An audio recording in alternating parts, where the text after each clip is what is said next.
Hi friends, welcome back to பிகேன் secrets. இன்னைக்கு நம்ம பார்க்க போகிற வீடியோன்னு பார்த்தீங்கன்னா, நாளை சனி பிரதோஷம். கண்டிப்பாக இதை செய்யுங்கள். வாங்க இன்னைக்கு அதை பற்றி பார்க்கலாம்.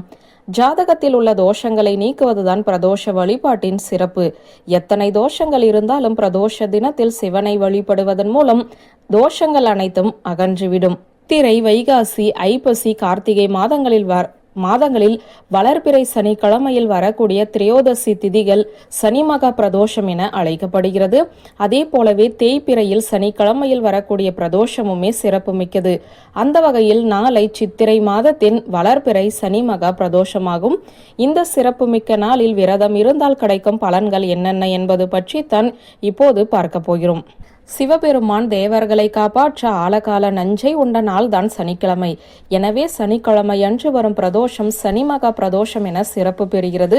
ஒவ்வொரு மாதமும் வளர்பிறை மற்றும் தேய்பிறை திரையோதசி தினங்களில் மாலை 4:30 முதல் 6 மணி வரை உள்ள காலம் பிரதோஷ காலம் எனப்படுகிறது.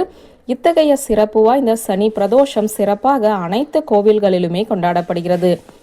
நாளை விரதம் இருந்து சிவனை வழிபட்டால் சாதாரண பிரதோஷ வழிபாடு தரும் பலன்கள் போன்று 1000 மடங்கு பலன் தரக்கூடியது இந்த மகா சனி பிரதோஷம். பிரதோஷ காலம் என்பது சிவனுக்கு உகந்த காலமாக இருக்கிறது. இந்த பிரதோஷ காலத்தில் சிவனை வழிபடுபவர்களுக்கு சகல சௌபாக்கியங்களும் கிடைக்கும் என்பது நம்பிக்கை. மேலும் நாம் செய்த சகல பாவங்களும் நீங்கி புண்ணியம் சேரும். மேலும் தானம் செய்ய இந்த சனி பிரதோஷம் சிறந்த நாளாக சொல்லப்படுகிறது. நாளை நீங்கள் செய்யும் சிறிய தானம் கூட பெருமளவு பலன்களை கொடுக்கக்கூடியது. அதனால் சனி பிரதோஷமான நாளை மறக்காமல் அன்னதானம் செய்யுங்கள், இரட்டிப்பு பலன்களை கொடுக்கும். இந்த சனி பிரதோஷத்தை தவறவிடாமல் சிவ வழிபாடு மேற்கொண்டு பயனடையுங்கள். பிரதோஷ காலத்தில் சிவன் கோவிலுக்கு சென்று அங்கு நடக்கும் அபிஷேகத்தில் கலந்து கொள்ளுங்கள். சனிக்கிழமை அன்று வருகிற பிரதோஷத்தை தான் மகா பிரதோஷம் என கூறுவார்கள். இந்த நாளில் சிவனாருக்கும் நந்தி தேவருக்கும் விசேஷமான பூஜைகள் நடைபெறும், அபிஷேக ஆராதனைகள் நடைபெறும். அப்போது 16 வகையான அபிஷேக பொருட்களை கொண்டு அபிஷேக ஆராதனைகள் நடைபெறும். அந்த அபிஷேகத்திற்கு தேவையான பொருட்களை கோவிலுக்கு வாங்கி கொடுத்தால் 108 பிரதோஷ தரிசனம் செய்த புண்ணியம் கிடைக்கும் என்பது ஐதீகம். மேலும் சனிக்கிழமையில் பிரதோஷம் வந்தால் சனி பகவானுடன் மிகவும் நெருங்கிய தொடர்பு கொண்டதாகும்.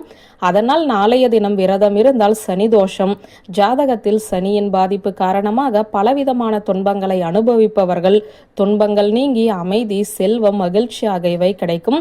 அத்துடன் இதுவரை திருமணம் ஆகாதவர்களுக்கும் குழந்தை பாக்கியம் இல்லாதவர்களுக்கும் உடனே வரம் கிடைக்கும். வியூவர்ஸ், இந்த வீடியோ உங்களுக்கு பிடித்திருந்தால் லைக், கமெண்ட், ஷேர் பண்ணுங்க. நன்றி.